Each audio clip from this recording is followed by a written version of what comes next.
Hi, everyone, and welcome into the Blueprint presented by Xerox. I'm Taylor Stern with Brian Broaddus, Dave Hillman, and Nick Eatman. Cowboys are back in Week 9, ready to face the Tennessee Titans on Monday Night Football. Jason Witten returning. There's lots to go into this game on Monday night. I think we're all looking at the fact that Garrett, he's actually undefeated against first-year head coaches this season. Matt Patricia, Pat Shurmur. Does he get it done against Mike Vrabel on Monday? We'll have to see, Brian. But what's your key to the game? Yeah, this is one of those games where both teams are offensively challenged. But I feel like, though, Dallas has more weapons than really what Tennessee does. And I think Dallas's defense will do a better job of handling what Tennessee has to do. I really think the keys for the Cowboys, though, is going to be always up front. And the Titans are one of these teams that likes to twist their fronts. And I mean that. TE stunts, ET stunts, move their defensive line, try and kind of create mismatch problems for you, though. The Cowboys have got to find a way to block this front that way. And they've had some problems with teams that move their front, though. Keep an eye on how this goes. If they're able to handle all those things up front, then they'll be able to make some plays against this Titans secondary. I do feel that, but they've got to be able to block the front with those twist stunts. Okay. David. I look at the other side of it. Brian mentioned it, offensively challenged. He's being nice. These are bad offenses. And honestly, the Tennessee Titans look far worse to me than the Cowboys do. Especially you add Amari Cooper into the mix, you make some changes on the O-line. I trust the Cowboys at home to move the ball well enough to score. I'm looking at the Dallas linebackers against Dion Lewis and Derrick Henry because if you can take those guys away, I don't trust Tennessee to do much of anything, really. And maybe that's famous last words, but really their running backs are the only guys who have been able to consistently produce. This is a weaker wide receiver core than the Cowboys, in my opinion. Delaney Walker's been on IR.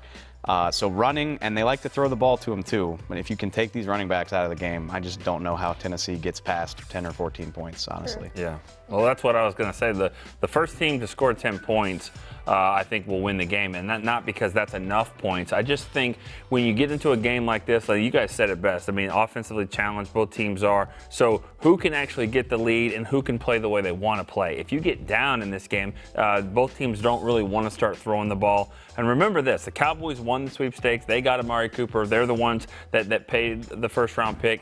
It sounded like Tennessee was the other team that wanted to send a first-round pick to the Titans. I don't think the Raiders really wanted to keep them in the AFC, so it made sense for them to do that. So they needed wide receiver help as well. They didn't get anybody.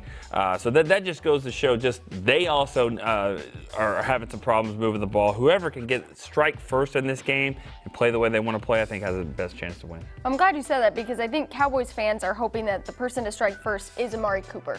I think they want to see Amari Cooper in his debut as the Dallas Cowboy at home, just having the automatic connection with Dak. But, Brian, who's the player that will really be the key to this game? Yeah, for me, it's going to be Joe Looney. And because I talked about the way that things are going to have to go up front. And Joe Looney has played well. But they've got to identify what's happening to them up front. I asked Jason Garrett this question today about playing against fronts that like to twist. You have to be on the same level. You have to have communication. We've heard about communication problems. We've had a week now to kind of digest what happened in the first half. Joe Looney has got to step up and play even better, and I think that's going to start with some communication. He's got to get Connor Williams on the same page. He's got to help Zach Martin as well. They've got to convey a lot of conversation up front. They can't let this Tennessee front have free runs to Dak Prescott. It's going to start with Joe Looney. Jumbo Joe. I'm going to cheat a little bit. I mean, I'll stick with what I said earlier. I'm looking at these Dallas linebackers, and that's all three of these guys. Sean Lee, Leighton Vander Esch, Jalen Smith. You say that, Dave, but isn't it amazing that you can say all three of those guys? Yeah, no, Yeah. It is absolutely amazing how well they've all managed to play and how much of a strength I think of this position as opposed to just a year ago. But like I said, take these running backs out of the game. Titans have allowed 22 sacks to this point in the season. I think you can get pressure on Marcus Mariota, especially maybe if you throw these guys in the mix as blitzers.